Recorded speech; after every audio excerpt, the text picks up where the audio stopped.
लाल chase भाजी की सब्ज़ी बनाने के लिए हमने चेज भाजी को तोड़ लिया है, फिर इसे हमने अच्छे से धो लिया है। बनाने से पहले इसे हम एक बार और धो लेते हैं।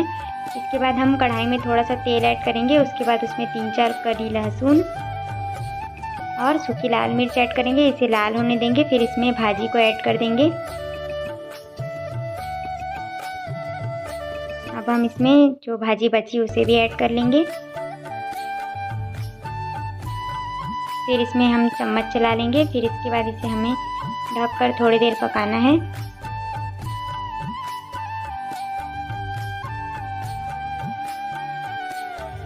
अब इसमें हम स्वादानुसार नमक ऐड करेंगे। नमक थोड़ा सा ही ऐड करें क्योंकि भाजी पकने के बाद कम हो जाती है। कुछ देर पकने देंगे पानी सूखते तक। फिर लाल चेज भाजी की सब्ज़ी बनकर तैयार है। Thank you for watching.